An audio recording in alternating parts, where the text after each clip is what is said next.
അസ്സലാമലൈക്കും. ഇത് ചരിത്രകഥയുടെ ഭാഗം 2. യൂസഫ് നബി അലൈഹിസലാമിനോടുള്ള അസൂയ കാരണം സഹോദരങ്ങൾ യൂസഫിനെതിരായ പദ്ധതികൾ പ്ലാൻ ചെയ്തു. അതിനായി പിതാവായ യാക്കൂബ് നബിയുടെ അടുത്തെത്തി. യൂസഫ് നബി അലൈഹിസലാമയെ തങ്ങളുടെ കൂടെ കളിക്കുവാനായി അയക്കുവാൻ ആവശ്യപ്പെട്ടു.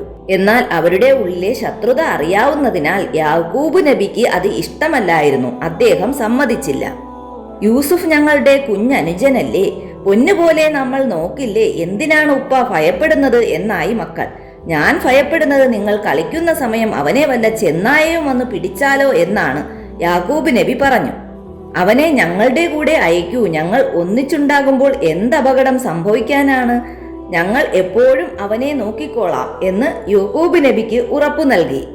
യാക്കൂബ് നബി യൂസുഫ് നബി അലൈഹിസലാമയെ പറഞ്ഞയക്കാൻ തയ്യാറായി. അടുത്ത ദിവസം അവർ കാട്ടിലേക്ക് യാത്രയായി. കൂടെ യൂസഫ് നബി അലൈഹിസലാമയും ഉണ്ടായിരുന്നു. യൂസഫ് നബിയുടെ സഹോദരങ്ങൾ ഈ അസുലഭ നിമിഷത്തിനായി കാത്തിരിക്കുകയായിരുന്നു.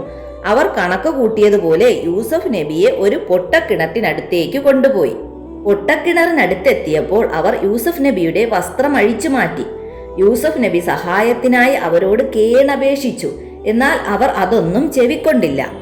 അങ്ങനെ യൂസഫ് നബി ഇരുണ്ട പൊട്ടക്കിണറ്റിൽ ഒറ്റപ്പെട്ടു.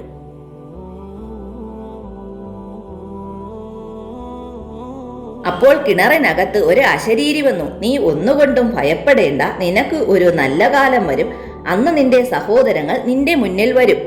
അതേസമയം യാക്കൂബ് നബിയോട് എന്തു പറയുമെന്ന് ആലോചിക്കുകയായിരുന്നു സഹോദരങ്ങൾ. നമുക്ക് പറയാം, ഉപ്പ പേടിച്ചതുപോലെ അവനെ ഒരു ചെന്നായി പിടിച്ചുകൊണ്ടുപോയെന്ന്.